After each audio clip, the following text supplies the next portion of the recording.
यूं तो उत्तर प्रदेश में विधानसभा चुनाव 2027 में है, लेकिन राज्य में मौजूदा सियासी हलचल को देखते हुए कहा जा रहा है कि उसकी तैयारी अभी से ही शुरू हो चुकी है। पिछले कई महीनों में खबरों की सुर्खियों में रहे संभल में अभी भी मस्जिद मंदिर वाली पॉलिटिक्स जोर मार रही है।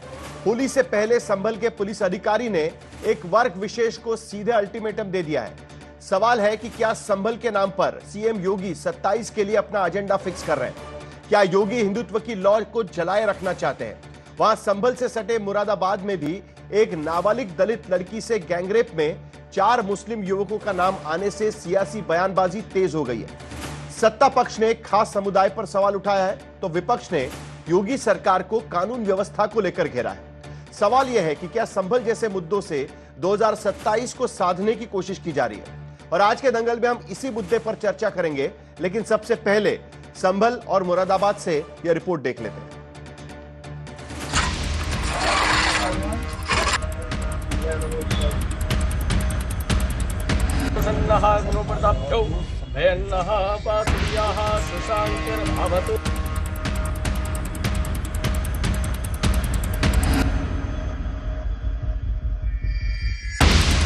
संभल में बीते साल जामा मस्जिद के सर्वे को लेकर बवाल हुआ।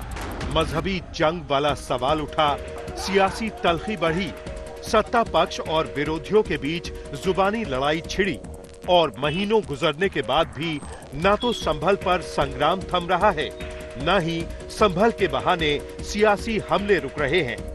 ऐसे में सवाल ये है कि क्या यूपी में 2027 चुनाव से पहले संभल राजनीति की नई प्रयोगशाला बन रहा है? क्या संभल से उठी मंदिर मस्जिद वाली पॉलिटिक्स के जरिए 2027 के चुनावों का एजेंडा सेट किया जा रहा है? ये तस्वीरें संभल में बन रही नई पुलिस चौकियों की हैं, जहां बीते साल 24 नवंबर को हुई हिंसा में उपद्रवियों की ओर से फेंके गए पत्थरों का इस्तेमाल किया जा रहा है। गुनाह के पत्थर से कानून की इमारत बनाई जा रही है और इस बहाने बड़ा संदेश दिया जा रहा है। 24 नवंबर को जो उपद्रवियों द्वारा हिंसा भड़काई गई थी, उसमें उनके द्वारा करीबन 6 ट्रॉली ईंट पत्थर है वो पुलिस के ऊपर फेंके गए थे, जिसको बाद में नगर पालिका के द्वारा कलेक्ट करवाया गया था और यार्ड में सेफली रखवाया गया था। पुलिस द्वारा उन्हीं ईंट पत्थर का प्रयोग है। वो जो वर्तमान में जो नई चौकियां बन रही है, उसमें संभल के लोगों की सुरक्षा के लिए ही उन ईंट पत्थर का प्रयोग है पुलिस द्वारा किया जाएगा। उसके साथ साथ में अन्य जो शासन द्वारा प्राप्त बजट है, उसका भी उपयोग करके इन चौकियों को है पुलिस द्वारा निर्माण कराया जा रहा है। संभल हिंसा के मामले में पुलिस अब तक 80 आरोपियों की धरपकड़ कर चुकी है। बीते दिनों फरार आरोपियों की तस्वीरें संभल में लगाई गईं और अब उनकी संपत्ति कुर्क करने की तैयारी चल रही है। अभी तक 24 नवंबर को जो हिंसा हुई थी, उसमें 80 लोगों को गिरफ्तार करके जेल भेजा जा चुका है। जो थाना नखासा से जो लोग वांछित हैं, उन लोगों के खिलाफ कुर्की की जो कार्रवाई है 84 BNSS में, जो पहले 82 CRPC की कार्रवाई होती थी, उसको पुलिस द्वारा अमल में लाया गया है। मजिस्ट्रेट द्वारा जैसे ही उसका आदेश मिलता है, उसके बाद में उन लोगों के खिलाफ 82 CRPC की कार्रवाई जो कि 84 BNSS में वो की जाएगी। उसके अलावा जो लोग अन्य वांछित भी हैं और जो भगे हुए हैं, उनका आइडेंटिफिकेशन भी नहीं हुआ है, उनके पुलिस द्वारा पोस्टर इश्यू किए गए हैं। वो विभिन्न चौकियों पर, विभिन्न थानों में, विभिन्न पब्लिक प्लेसेस पे उनको चस्पा किया गया है और उसके माध्यम से पुलिस को लाभप्रद सूचना भी प्राप्त हो रही है। जल्दी उनका भी आइडेंटिफिकेशन कराया जाएगा और उनको जेल भेजा जाएगा। उधर संभल पर सियासी तनाव के बीच होली का त्योहार करीब है। संभल में पुलिस की सुरक्षा अब भी कड़ी है।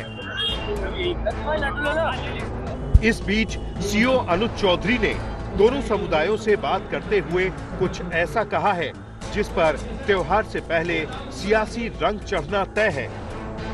रंग से कोई छोटा बड़ा नहीं होता।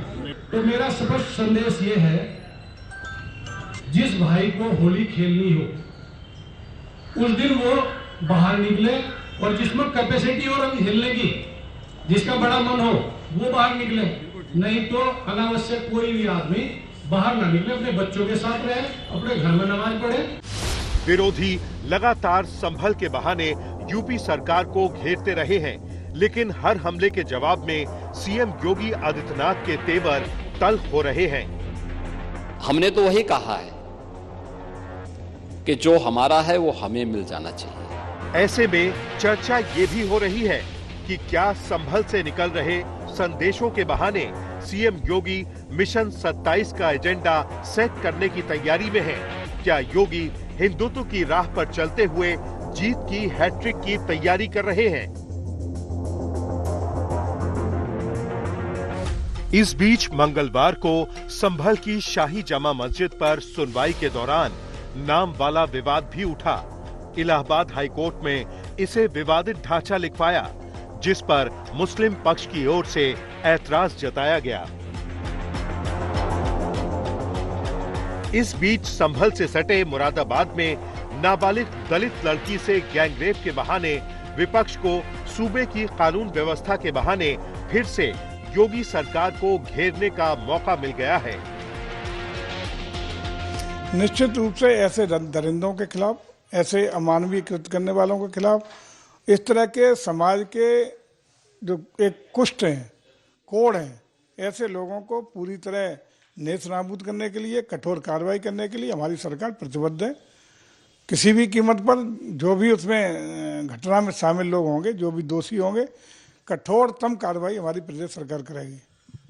भारतीय जनता पार्टी के मुख्यमंत्री सीना चौड़ा करके बोलते हैं कि हमारे वहाँ महिलाएं सेफ हैं, और आप लगातार इस बात को उठाते जा रहे हैं कि इस तरीके की दरिंदगी हो रही है। और मुझे लगता है कि जितने भी रेप हो रहे हैं, यहाँ पे महिला आयोग का, यहाँ पे उत्तर प्रदेश सरकार का और मुख्यमंत्री के ऊपर एक तमाचा है कि महिलाएं कितनी असुरक्षित महसूस कर रही हैं इस सरकार में। योगी सरकार कानून व्यवस्था पर सख्ती का दावा कर रही है। दूसरी ओर विपक्ष के सोशल इंजीनियरिंग के एजेंडे के खिलाफ हिंदुत्व वाले मोर्चे पर तेजी से आगे बढ़ रही है, जिसकी सबसे बड़ी तस्वीर संभल में दिखाई दे रही है। आज तक ब्यूरो।